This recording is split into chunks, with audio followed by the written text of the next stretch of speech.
Notice verse 17. Blessed is the man whom God corrects. So do not despise the discipline of the Almighty. Blessed is the man whom God corrects. Not cursed is the man, but blessed. If you're going through God's correction, God calls you blessed because you are on the verge of an increase. You are on the verge of a being lifted up, and therefore you are blessed. God takes us through crucible laboratory experiences in life to test us because He trusts us. And after we have passed that test, all that we have is walking with Jesus in heaven's highway. Chastening, friends, is not always the reason that God's people suffer.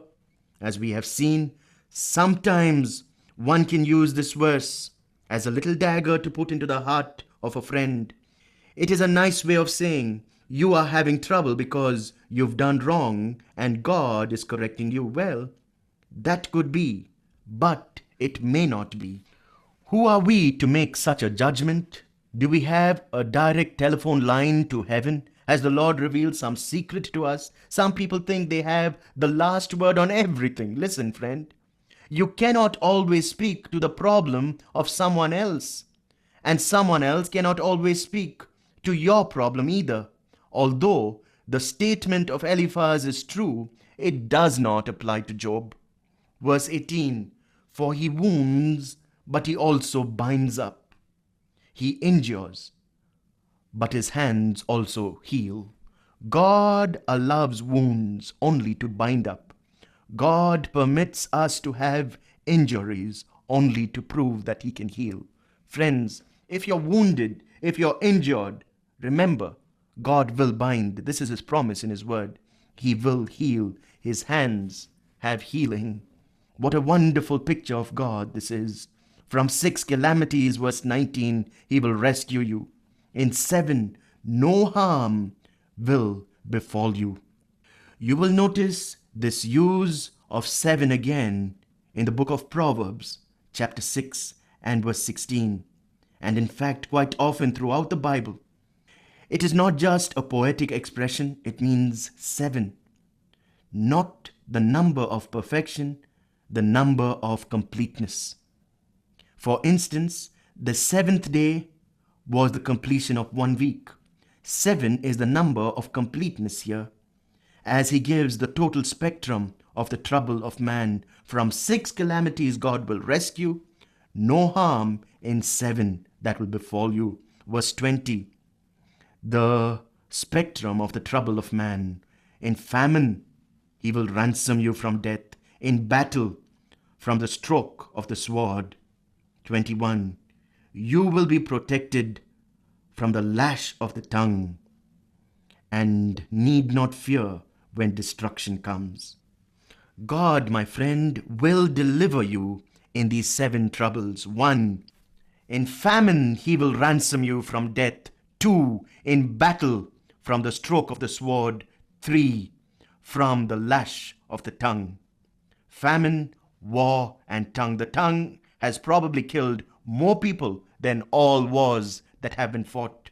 We need to pray that God will deliver you and me from the power and the evil of the tongue. You know, friends, the tongue has power, the tongue has poison. We can choose how to use it.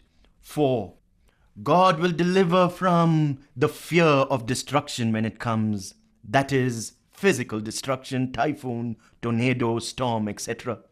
Now you notice verse 22. You will laugh at destruction and famine and need not fear the beasts of the earth. 5 now, He delivers from famine. Have you ever stopped to think that generally, wherever the gospel has gone, whether or not it has been widely accepted, you find one of the prosperous areas of the world? You know, friends, the gospel is intrinsic with prosperity. You take the gospel and you will have prosperity. I don't mean material prosperity, I mean soul prosperity. Your soul will be bubbling to overflow with God's word, God's peace, and God's prosperity. Wherever the gospel has gone, there has been peace and prosperity. Now notice the 6th point. neither will you be afraid of the beasts of the earth, of wild animals. Verse 23.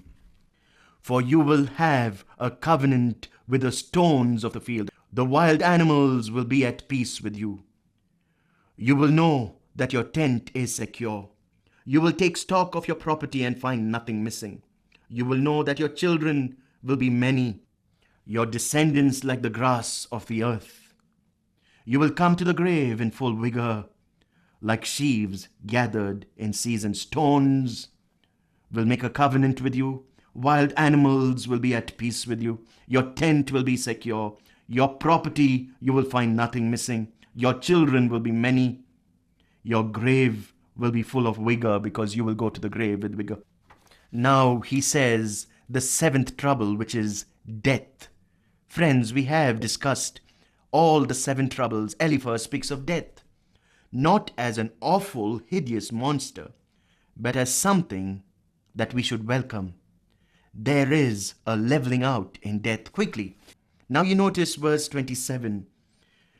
Eliphaz says, we have examined this and it is true, so hear it and apply it to yourself. He gives us a clear pattern of Bible study. Examine, hear, apply. First, examine, then hear it intently, and then apply it to your life. This also concludes the first discourse of Eliphaz. It has not met the need of Job, actually. You know, friends, when God caters, he caters to the exact center of our hearts. But man, his words fly into the air. It doesn't touch us at all.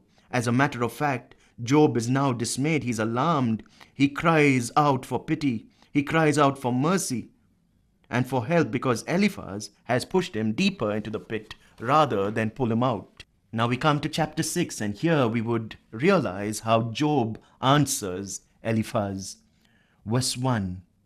Then Job replied, verse 2, if only my anguish could be weighed and all my misery be placed on scales. If only my anguish could be weighed, my misery, all my misery placed on scales. You can see that Eliphaz has not helped him at all.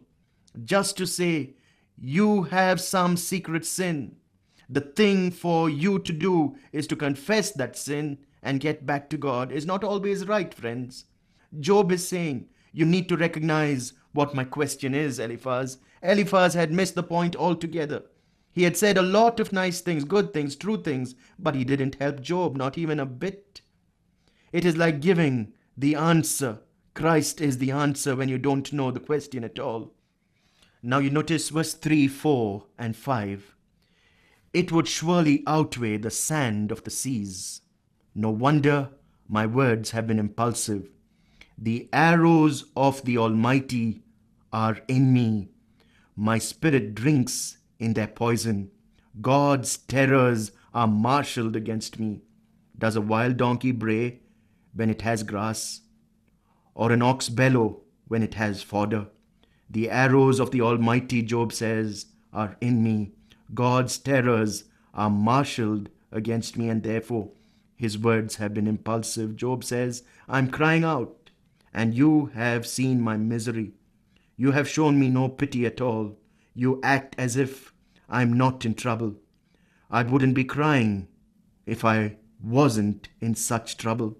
The wild donkey brays for grass. The ox bellows for fodder. So Job is saying that he wouldn't be crying out if there were nothing hurting him at all. He says, I am deeply hurting intensely. Is tasteless food eaten without salt, or is there flavor in the white of an egg? I refuse to touch it. Such food makes me ill. Notice the words of Job.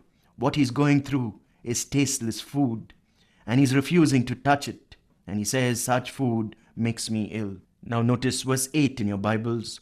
Oh, that I might have my request, that God would grant what I hoped for, that God would be willing to crush me, to let loose his hand and cut me off. Job chapter 6 verses 8 and 9.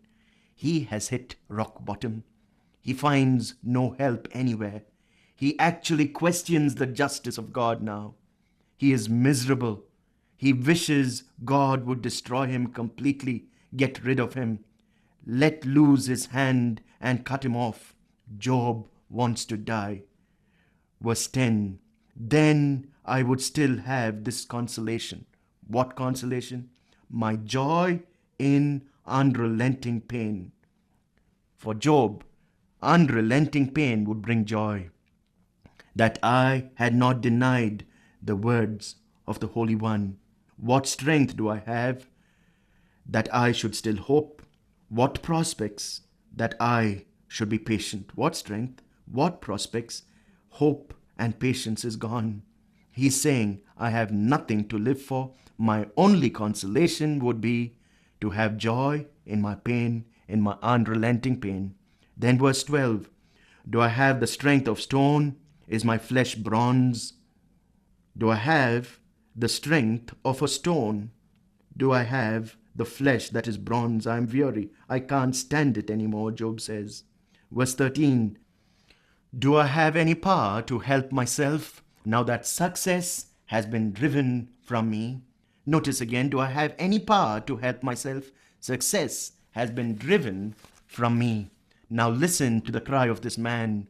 A despairing man should have the devotion of his friends. He's crying for his friends, even though he forsakes the fear of the Almighty.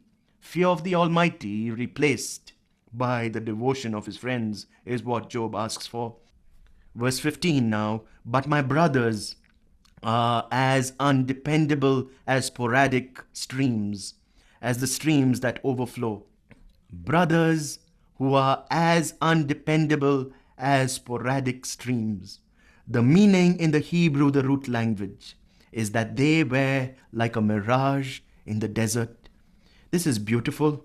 This is poetic language. It is as if he's saying that he looked down the road and he saw his three friends coming and he said to himself, oh, thank God, here my friends are coming. They will understand me. They will sympathize with me. Their sympathy would have been like an oasis in the desert, but it is only a distant mirage. Then verse 16, when darkened by thawing ice and swollen with melting snow, but that cease to flow in the dry season, and in the heat vanish from their canals. Notice, friends, thawing ice, melting snow, that cease to flow in dry season, and in the heat vanish from the canals. He says that they are like a pool that is covered with ice and snow. It is deceitful, deceitful. You think you can walk on it, you can walk on thin ice, but when you step on it, you'll fall right through. That is the type of friends Job's friends have turned out to be. What a picture Job gives us. Job's cry, friends, is the cry of the human predicament in our day and age. Man, with all his comforts, his gadgets, he still remains lonesome. How restless, how unhappy man is. He is, remember, the Anesh, the miserable one. He needs more than gadgets. He needs God. Now Job will say, if you have something to tell me, I'm still teachable. Teach me in verse 24 and I will be quiet. Show me where I have been wrong. How painful are honest words. Once again, how painful are honest words. But what do your arguments prove? Do you mean to correct what I say and treat the words of a despairing man as wind? Teach me, show me, Job cries. Treat the words of a despairing man as wind. He says, what you have said is good, but it doesn't touch my case at all. Your diagnosis is wrong. Remember, friends, that these three friends didn't really know God, they didn't really know Job, they didn't really know themselves, they didn't understand the true situation, and all three will come to the same conclusion, that Job had sinned and won't confess the truth. Job responds, would you treat the words of a despairing man as wind? They say, since Job won't confess his secret sin, Job is being punished. His tears are the consequences of hidden sin. But somewhere deep inside, he knew that when God permits something so extreme, he must have a very sure reason. Crying is common in this world. It does little to ask the reason for it. Friends, Job is in deep distress, in deep despair. He is weeping. He is proving to us, to himself, and to everyone around him that his tears prove that God is. God is, friends, and he can be known in every situation, in every circumstance of life. May God bless you.